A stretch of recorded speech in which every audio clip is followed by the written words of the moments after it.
I make myself rich by making my wants few. But let the record also show that when it comes to demonstrable real-world financial inclusion and access, in the coldest, darkest hour of crypto winter, you could argue it was a crypto ice age.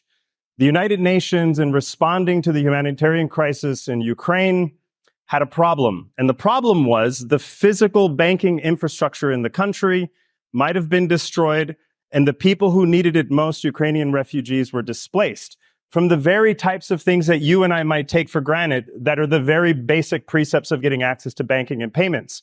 My wallet was left at home because I'm a refugee. What did the UN turn to?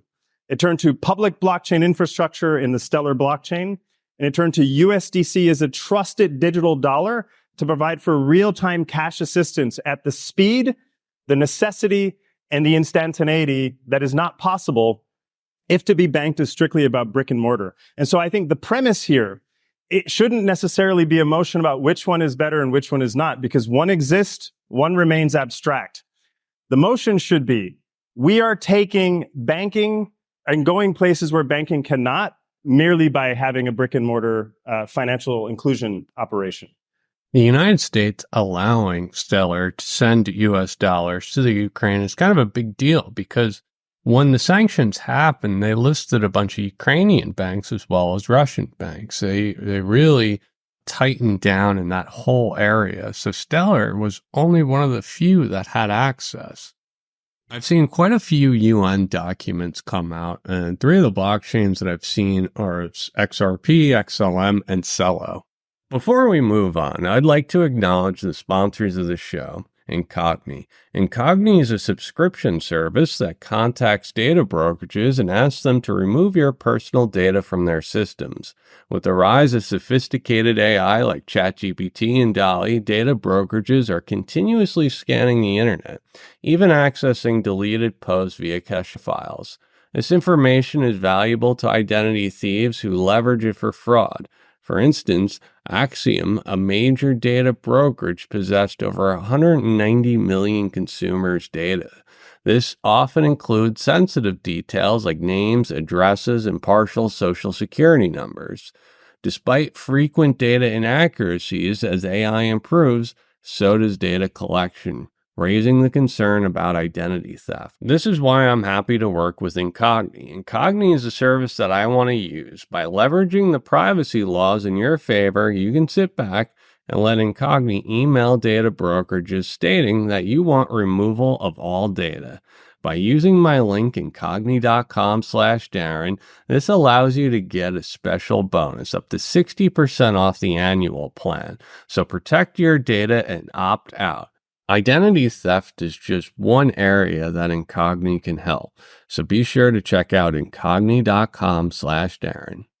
Have certainty, the value that sits in that wallet is the same. So again, the unpegged nature of stablecoins is something that needs to be addressed. But even more importantly, back to what Anna and Naomi said, when it comes to the reserves, the ability to scale the stablecoins becomes an issue. You're holding your reserves in cash equivalents, arguably US treasuries.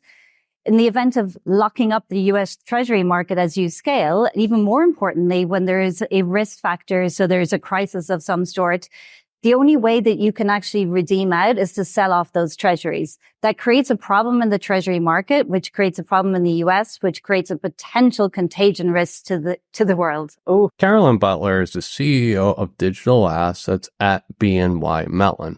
Now, what she's telling you is stablecoin providers can become so large that when they sell their position, it could cause problems in the treasury market.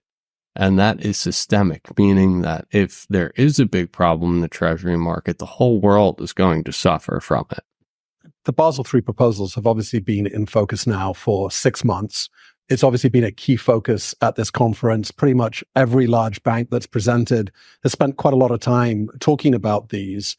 I mean, if you take a step back, what these proposals will do is significantly increase the capital requirements on the largest banks. And I think, what the largest banks are saying is, this could fundamentally change the way that they think about certain businesses. And it will change the way in which they approach certain types of lending decisions, whether that's lending to households for mortgages. It will change how they think about pricing loans for small businesses. It could have ramifications on liquidity in financial markets that could impact things like the treasury market. We've seen regulations come at the end of some type of catastrophe. So in 2008, during 9/11, these are when you saw banking regulations come about.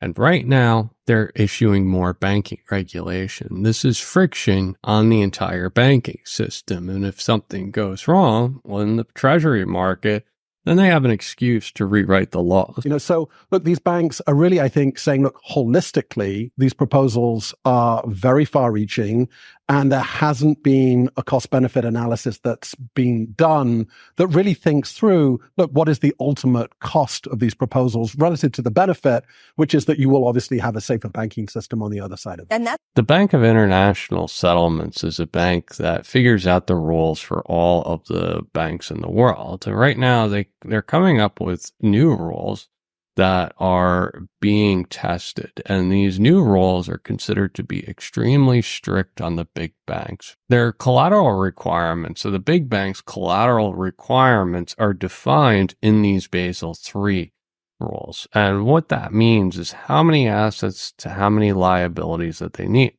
The amount of assets has gone up. So the banks have to buy more treasuries in order to back the liabilities that they have on their balance sheet. I am not a fan of the big banks. However, the big banks are being strong-armed into buying more treasuries. In a Senate Banking Committee hearing on Wednesday, Senator Elizabeth Warren asked Diamond to explain why crypto is a, quote, attractive tool for terrorists, drug traffickers, and rogue nations. This is how he responded. I've always been deeply opposed to crypto, Bitcoin, etc. You pointed out the only true use case for it is criminals, drug traffickers, anti-money laundering, tax avoidance, and that is a use case. Because it is somewhat anonymous, not fully, and because you can move money instantaneously, and because it doesn't go through, as you mentioned, all these systems have built up over many years, know your customers, sanctions, OFAC, they can get bypass all of that. If I was the government, I'd close it down. Jamie Dimon has famously been opposed to crypto for years, telling CNBC Bitcoin is a hyped-up fraud at the beginning of this year. Power over the big banks. Right now, the big banks want more relaxed Basel III requirements, and at the same time, Elizabeth Warren wants to attack crypto. Jamie Dimon is saying exactly what Elizabeth Warren wants to hear. Look, fraudsters, criminals, and terrorists have been defrauding people for a long time. Our regulations need to catch up with the current moment. The fact that SBF was able to do what he did at FTX shows that whatever they have as the current framework isn't working. And I think it is nothing short of embarrassing that Gary Gensler, the current leader of the SEC, in front of Congress, could not even say whether Ethereum counted as a regulated security or not. And so I think that this is just another example of the administrative state gone too far. Here's the dirty little secret in American politics today. The people who we elect to run the government are not the ones who are even actually running the government. It is the bureaucrats in those three-letter agencies that are writing regulations that Congress never gave them the authority to write. And the good news is a U.S. president can absolutely fix that. That takes a U.S. president with a spine. So what I've said is in my administration, by the end of year one, we will have a 75% reduction in the number of federal bureaucrats. We will shut down government agencies that should not exist. We will rescind any regulation that fails the test of West Virginia versus EPA, which is the most important Supreme Court case of our lifetime, that said if Congress didn't delegate that to an administrative agency, then it's unconstitutional. These are seismic changes. The public cares about crypto. That's why presidential nominees are talking about crypto. This is why it's one of their main focal points. Now, this is pretty amazing considering we went from a $0 market cap all the way to almost $2 trillion, $3 trillion. At the same time, he's calling out Gary Gensler. He's calling out Elizabeth Warren. They're calling out Operation Choke Point 2.0. Operation Choke Point was a way for the government to attack different industries, but from the shadows. And we're seeing this happen today with Operation Choke Point 2.0. The government is attacking crypto in various ways, and we're seeing that with Elizabeth Warren and Gary Gensler. He's calling them out on live national television. The email from Warren's economic policy advisor includes a list of questions. Get this, a list of questions that Senator Warren planned to ask, along with suggested answers for the chairman of the SEC. The advisor also wrote, quote, "Let me know if you're okay with the questions as currently written." 2 days later, she sent a follow-up, quote, "Let me know if it's looking like the chair has any issue with the framing of the questions. Definitely don't want to put him in a tough spot." Chair Gensler, advocates say crypto markets are all about financial inclusion, but the people who are most economically vulnerable are the ones who are most likely to have to withdraw their money the fastest when the market drops. Does this sound like the path to financial inclusion to you? Elizabeth Warren and Gary Gensler were caught red-handed, working together, working in the shadows. Now, Jamie Dimon has come out and has been critical about Bitcoin and other crypto assets. However, he was working with JPM Coin, and he was also involved with different companies that are working in the field of blockchain technology. Some of the wealthiest people in the world, including people like Ray Dalio as well as Stanley Druckenmiller, they're proponents of Bitcoin. They own a small portion of their portfolio has exposure to Bitcoin. Now, they can easily move their money out of JP Morgan and into a different bank. Tokenized deposits increase risk in the banking sector because it enables flight out of the banking sector even faster than we saw in Silicon Valley Bank. In addition, banks are not used to the operational risk of immediate settlement. You know, the Fed encourages banks to use the weekend to clean up their accounts. And the big banks are pushing for tokenized deposits. Stable coins are different. They are backed one for one or with cash equivalents. They could have treasuries like USDC is backed by treasuries as well as cash. Now, they need to have a bank account in order to own the treasuries in cash. This is why Circle partnered with BlackRock as well as BNY Mellon.